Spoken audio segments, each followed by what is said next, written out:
How did we get here? We need to go back and check on the miners.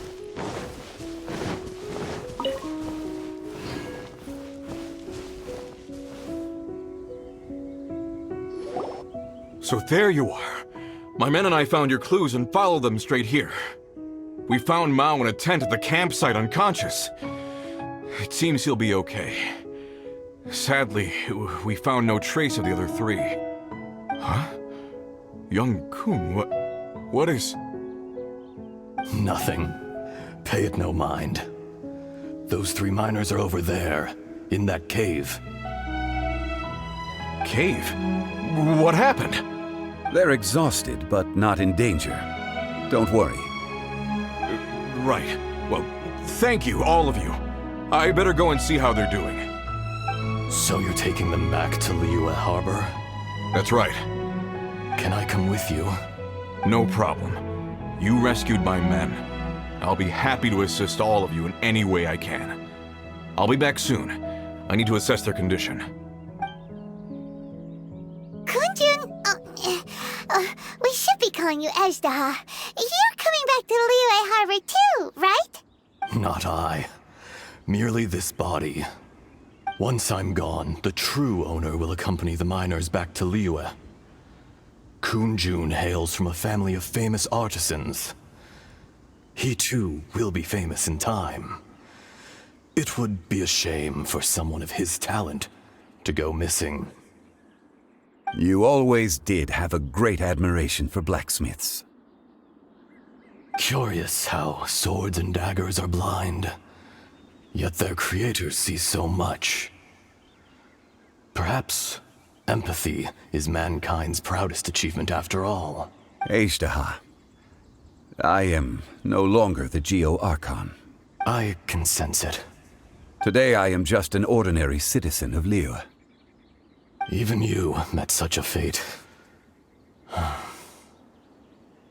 Let's get the difficult part out of the way. I cannot guarantee that I won't be awoken a second time. No matter. If that day comes to pass, Liyue must prepare itself to face you. And how will Liyue fare without Rex Lapis? Even without a god above, this remains a nation of men. I was once their god. I ought to be here to witness their rise and fall. All life is shaped and then ground away by the endless flow of time. You were always the strongest among us. Yet, it would seem that even you have been eroded. That's unimportant. Fate is ordained by heaven. Even if our mission had already concluded, it would be cowardly not to strike out on the road of departure. You may live forever, doomed to a lonely existence. Yet, even this is temporary. When you reach the end of time, those people, those past and future relationships predetermined by fate, they will be waiting for you. I do not pretend to match your rhetoric when it comes to the subject of a life long lived. I fear that the life of an elemental being is longer than any in this world.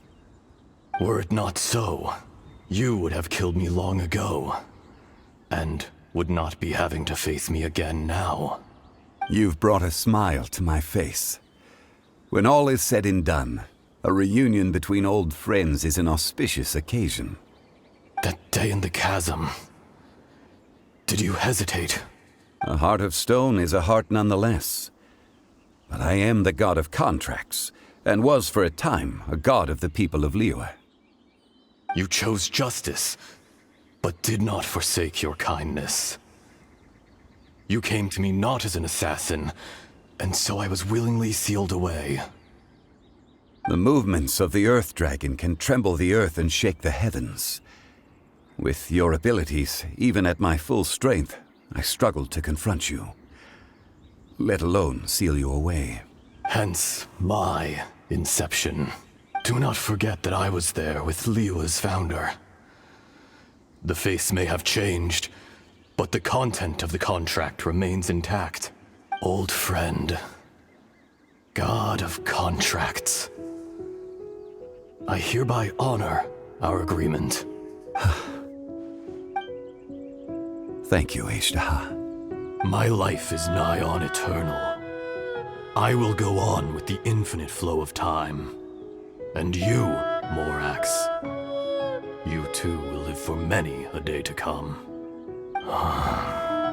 You're leaving?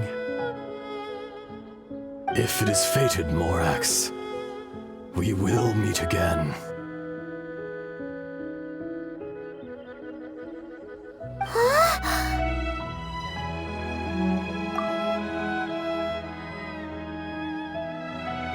Yes. Don't be alarmed. He's only asleep. Whoa. That was so weird. It was like he suddenly became another person.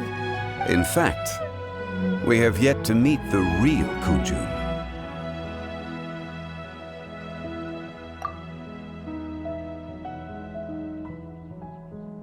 He was.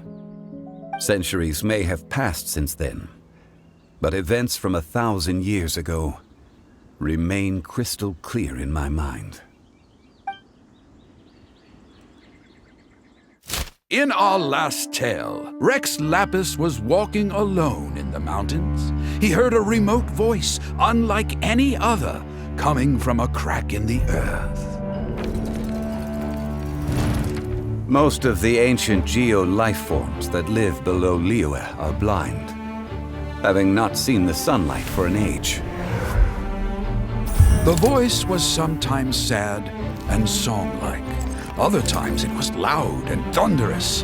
The Lord of Geo searched here and there before finally unearthing a strange stone from the bedrock. That's how Ashtaha was. I answered his wish and took him above ground.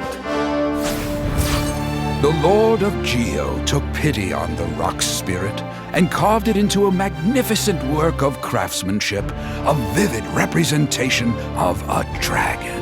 I bestowed him with a pair of eyes to see the world and came to an agreement with him. With his fingers, he made 2 eyes, quicker than words could tell. Lightning flashed and thunder roared, and a living, breathing dragon soared into the clouds.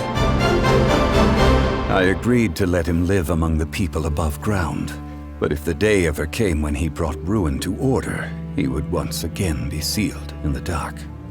The dragon accompanied the Lord of Geo, fighting campaigns alongside him in the 4 corners of the world. We have a saying to eulogize these events. The crash of a spear brought billowing dust. The mountains and waters made way at the sound. The sight of a dragon bestowed with a touch the promise of rainwater blessing the ground.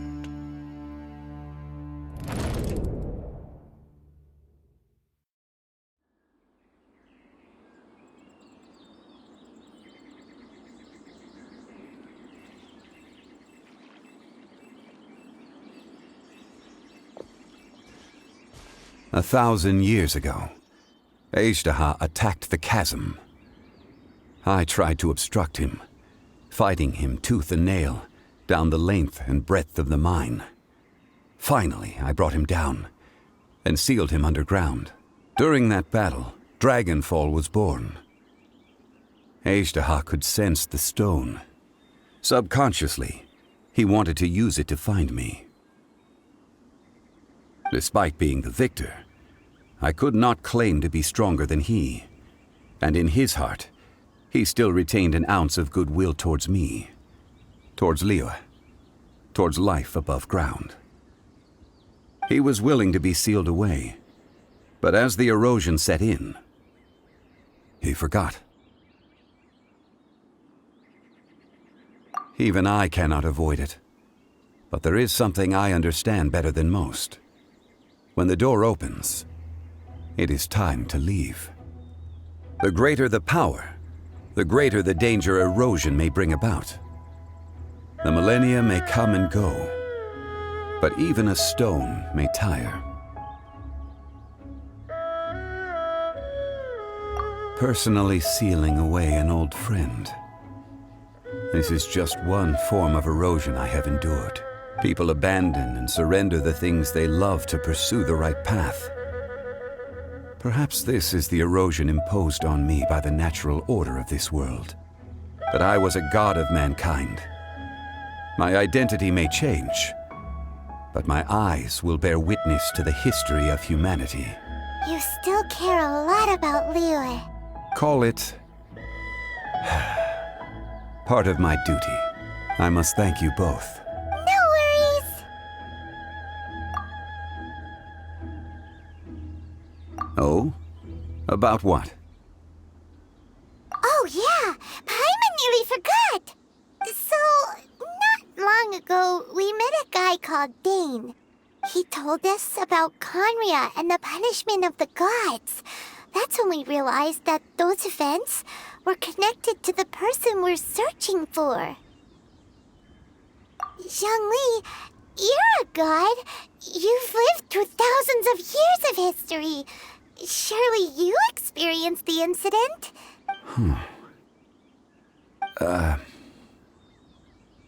I cannot say. Why? You can't even give us a thread of information? This is so important to us. I understand. But I must apologize. This is my contract. You mean another past grievance? Like the incident with Ejda? Too painful to talk about? It was signed before it all began. I have always honored the contract. And kept my silence. How can you be like that? You two are friends to me. I can assure it brings me no pleasure to disappoint you. But as the god of contracts, I cannot go back on my word. Would you be ready to find out? It appears your understanding of this world continues to grow. There are many events of ages past, many secrets that lie hidden. They have been eroded by time, forgotten by the people, abandoned. But you are capable of finding them and bringing them into the light. Those who come to witness will witness. Those who are born to remember will remember. If you take the same road as that person, there may be more difficulties ahead. But as long as you firmly believe that you are on the right path, everything has meaning.